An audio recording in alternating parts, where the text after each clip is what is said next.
বন্ধুসকল, এইটো আমাৰ কেপচিকামৰ প্ৰজেক্ট। এইটো আজি 20 দিন হৈছে প্লান্টেশ্যনৰ। আপোনালোকে চাব পাৰিছে বহুত সেউজীয়া হৈ আছে।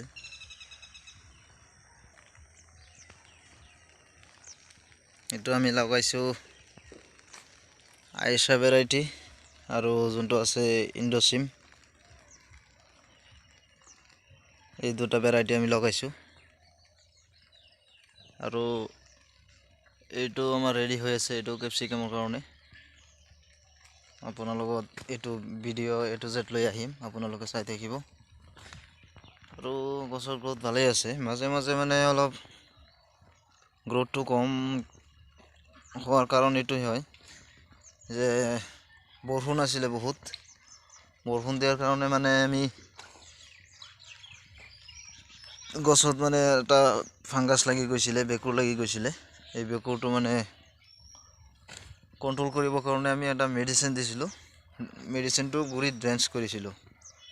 চ' সেইকাৰণে মানে গছৰ গ্ৰোথটো অলপ পৰিমাণে মানে কিছুদিনৰ কাৰণে দিয়া নাছিল, গ্ৰোথটো মানে হোৱা নাছিল। আৰু পিছত যেতিয়া মানে বেমাৰটো কণ্ট্ৰোল হ'ল, তাৰপিছৰ পৰা মানে আমাৰ গছটো আকৌ লমালমে বাঢ়িব ধৰিছে। চ' চাব পাৰিছে, আমি যোৱা বছৰ এইটো খেতিত লগাইছিলোঁ আৰু প্ৰডাকশ্যন ভালেই আছিলে। আইছা ভেৰাইটিৰ প্ৰডাকশ্যন ভালেই আছিলে আৰু ইন্দ্ৰাটো লগাইছিলোঁ, সেইটোৰ প্ৰডাকশ্যন ভালেই আছিলে। কিন্তু আমি এই বছৰ ইন্দ্ৰাটো চেঞ্জ কৰিলোঁ। এতিয়া লগাইছোঁ আমি আইছা আৰু যোনটো ইণ্ডোচিম কোম্পানীৰ ইণ্ডোচিম আছে, এইটো দুটা ভেৰাইটি লগাইছোঁ আমি আপোনালোকক জনাই থাকিম কেনেকুৱা হয়। আৰু এইটো চাইডত যোনটো আমাৰ খেতি ৰেডি হৈ আছে, এই পিছৰটো এইটো আৰু 20 দিন লেট হ'ব। এইটো আমি অলপ আৰ্লি কৰিছিলোঁ। সেইটো লগাম আমি অলপ পৰিমাণে চাকাটা লগাম আৰু আইছা এই দুটা লগাম।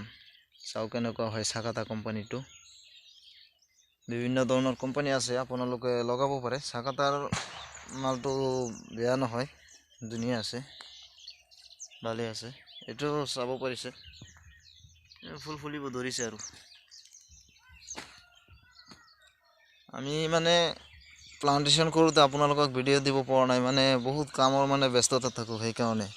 এইটো চাব পাৰিছে আমাৰ খেতি, কিন্তু আমি লগাইছোঁ এইটো আৰ্লি, কিন্তু আপোনালোকক ভিডিঅ'টো আৰ্লি দিব পৰা নাই। সেইটো খেতি আমি ভাবিছোঁ আপোনালোকক A to Z আমি ভিডিঅ' এটা লৈ আহিম, আপোনালোকে চাই থাকিব। ফুল আহিব ধৰিছে। আমি বহুত ধৰণৰ মেডিচিন দিছোঁ এইটোত। ধৰি লওক বিঘা প্ৰতি 1 বস্তা DAP দিছোঁ 50 কেজি, 1 বস্তা চুপাৰ দিছোঁ, আৰু কেলছিয়াম দিছোঁ 5 কেজি, বৰণ দিছোঁ, মেগনেছিয়াম দিছোঁ, পিছত জিংক ছালফেট দিছোঁ।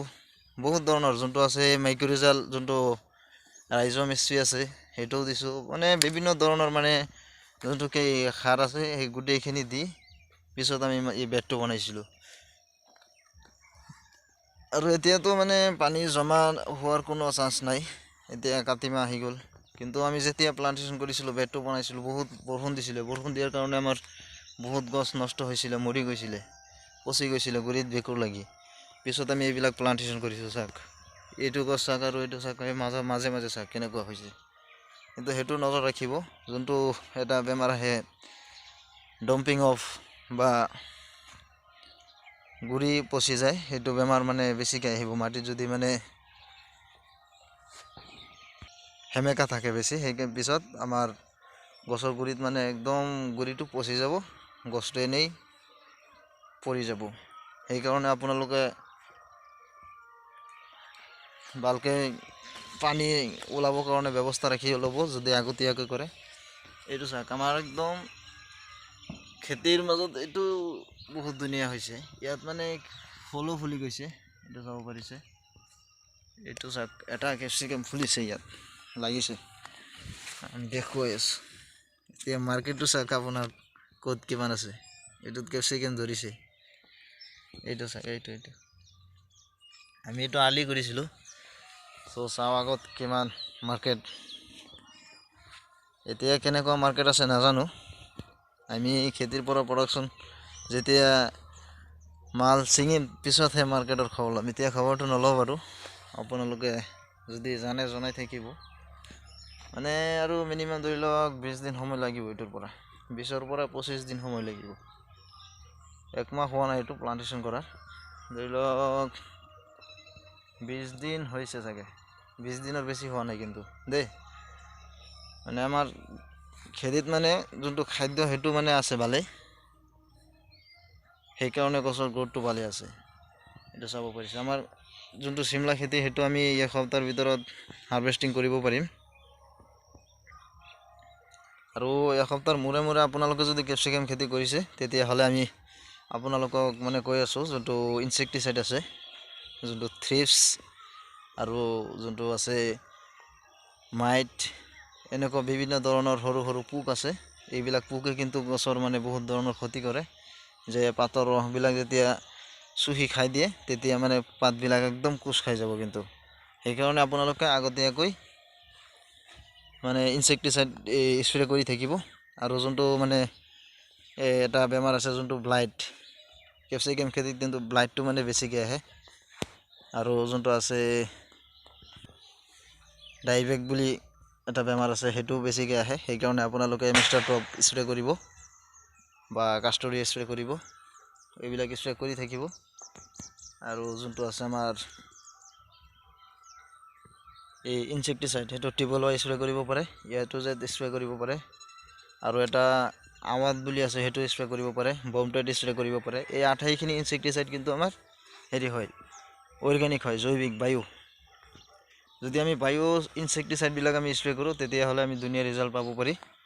তো আপোনালোকে মানে সেইটোৱে লক্ষ্য কৰিব, যাতে বায়ু ইনচেক্টিচাইডবিলাক আপোনালোকে স্প্ৰে কৰে। তেতিয়াহ'লে আমাৰ ধৰি লওক মানুহৰ কাৰণেও বহুত ভাল, কিয়নো সদায় মানুহে যদি মানে ইনচেক্টিচাইডযুক্ত যদি কিবা পাচলি খাই থাকে তেতিয়াহ'লে মানৱ শৰীৰত কিবা বেমাৰ আহি যাব। সেইকাৰণে আপোনালোকে বায়ু ইনচেক্টিচাইড যিমান সম্ভৱ স্প্ৰে কৰিব। চ' আজিৰ ভিডিঅ'টো ইমানেই, ভাল লাগিলে লাইক এটা কৰিব। আৰু কিবা প্ৰশ্ন থাকিলে আমাৰ কমেণ্টত লিখি সুধিব, আমি নিশ্চয় ৰিপ্লাই দিম। চ' আমাৰ কেপচিকাম খেতিটো কেনেকুৱা হৈছে